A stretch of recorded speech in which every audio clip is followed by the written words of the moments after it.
The golden boy award European top tier ലീഗിലെ ഏറ്റവും മികച്ച അണ്ടർ-21 താരത്തിന് ഒരു കലണ്ടർ വർഷത്തിന്റെ അവസാനത്തിൽ സമ്മാനിക്കുന്ന പുരസ്കാരമാണത്. മെസ്സിയും വാൻഡർവാർട്ടും വെയിൻ റൂണിയും അടക്കം പിൻകാലത്ത് ഫുട്ബോളിലെ ഇതിഹാസ പട്ടികയിൽ ഇടം പിടിച്ചവർ പലരും ഈ അവാർഡ് വിജയിച്ചിട്ടുണ്ട്. ആൻഡർസണെയും റെനറ്റോ സാഞ്ചസിനെയും പോലെ വൺ സീസൺ വണ്ടറുകൾ മാത്രമേ മടങ്ങിവരും ആ പട്ടികയിലുണ്ട്. ഡിസംബറിലാണ് അവാർഡ് പ്രഖ്യാപിക്കുന്നതെങ്കിലും ആഗസ്റ്റോടെ തന്നെ ഈ വർഷത്തെ ഗോൾഡൻ ബോയ് അവാർഡിനുള്ള ചുരുക്കപ്പട്ടിക ഏതാണ്ട് പുറത്തു വന്നിട്ടുണ്ട്. അതിലെ ആദ്യ 10 സ്ഥാനങ്ങളിലുള്ളവർ ആരൊക്കെയാണ് പരിശോധിക്കാം. 10ാം സ്ഥാനത്തുള്ളത് ബ്രസീലിയൻ വണ്ടർ കിഡ് എസ്താവോ വില്യനാണ്. ചെൽസിയിൽ വളരെ ചുരുക്ക സമയം കൊണ്ട് ഇമ്പാക്റ്റ് ഉണ്ടാക്കിയ ഈ 19-കാരൻ വിങ്ങർ ലോകകപ്പിലും അതേ പ്രകടനം പുറത്തെടുക്കുമെന്ന് തോന്നിച്ചെങ്കിലും പരിക്ക് വില്ലനായി എത്തി. പ്രീമിയർ ലീഗിൽ വെറും 2 ഗോളുകൾ മാത്രമാണ് ഈ കൗമാര താരത്തിന് കഴിഞ്ഞ season നേടാനായത്.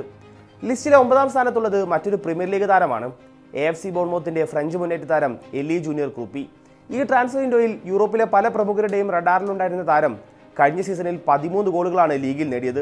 France, Ivory Coast, Portugal തുടങ്ങിയ രാജ്യങ്ങളെ പ്രതിനിധീകരിക്കാൻ അവസരമുള്ള 20-കാരൻ ഫ്രാൻസിന്റെ അണ്ടർ-16 മുതൽ അണ്ടർ-21 വരെയുള്ള വിവിധ കാറ്റഗറി ടീമുകളിൽ കളത്തിലിറങ്ങിയിട്ടുണ്ട്.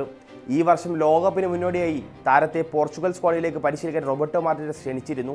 എന്നാൽ ഫ്രാൻസിനപ്പുറത്തേക്ക് തനിക്ക് മറ്റൊരു ചോയ്സുമില്ലെന്ന് ക്രൂപ്പി അന്ന് വ്യക്തമാക്കി. ലിസ്റ്റിലെ 8ാമൻ റയലിന്റെ ബ്രസീലിയൻ താരം എൻട്രിക് ആണ്. റയലിന്റെ താരമെന്ന് പറയുമ്പോഴും ലിസ്റ്റിലേക്കുള്ള താരത്തിന് എൻട്രിക്ക് കാരണമായത് ഒളിമ്പിക് ലോണിൽ പോയപ്പോൾ പുറത്തെടുത്ത കളിമികവാണ്. 6 മാസത്തെ ലോൺ കാലയളവിനിടെ ഹാട്രിക്കും മാച്ച് വിന്നിംഗ് പ്രകടനങ്ങളും നടത്തി എൻട്രിക് നടന്നു കയറിയത് കാർലോ അഞ്ചലോട്ടിയുടെ ലോകകപ്പ് ടീമിലേക്കാണ്. ഹെയ്ത്തിക്കെതിരായ ഗ്രൂപ്പ് ഘട്ട മത്സരത്തിൽ താരം ലോകകപ്പിലെ തന്റെ അരങ്ങേറ്റവും നടത്തി. 21 മത്സരങ്ങളിൽ നിന്ന് ലിയോണിനായി 8 ഗോളുകൾ നേടിയ താരം ഈ വർഷത്തെ പ്രീ സീസൺ മത്സരങ്ങളിൽ റയലിന്റെ പ്രധാന താരമായിരുന്നു.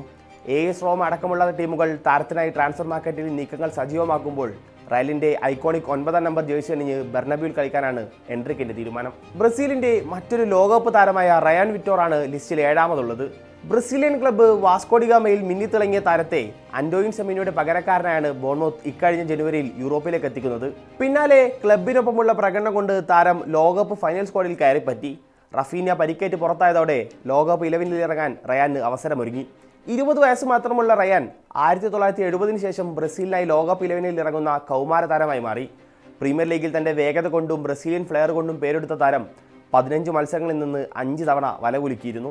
വിക്ടർ ഫ്രോഹ്ലോട്ട് FC പോർട്ടോയുടെ ഈ ഡാനിഷ് താരമാണ് ഗോൾഡൻ ബോയ് സാധ്യതാ പട്ടികയിലെ 6ാമൻ.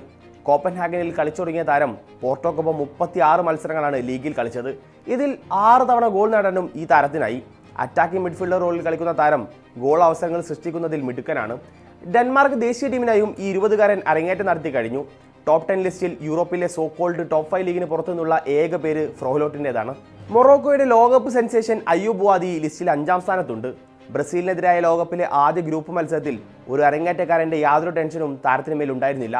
കാസമീറോ, ബ്രൂണോ ഗുമേറസ് തുടങ്ങിയ പരിചയസമ്പന്നർ അണിനിരുന്ന ബ്രസീലിയൻ മിഡ്ഫീൽഡിന് മേൽ സമ്പൂർണ്ണ ആധിപത്യം പുലർത്തിയ താരത്തെ ഈ വിൻഡോയിൽ ടീമിലെത്തിക്കാൻ മാഞ്ചസ്റ്റർ സിറ്റി പഠിച്ച പണി 18 പറ്റുന്നുണ്ട്.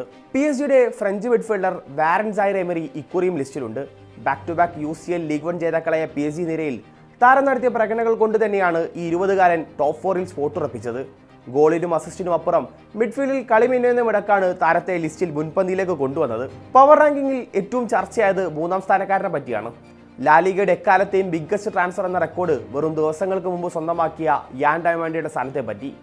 RB ലിപ്സിഗിൽ കഴിഞ്ഞ വർഷം 33 ബുണ്ടസ് ലീഗ മത്സരങ്ങൾ കളിച്ച ഡിയോമണ്ട് 13 തവണയാണ് ഗോൾ നേടിയത്.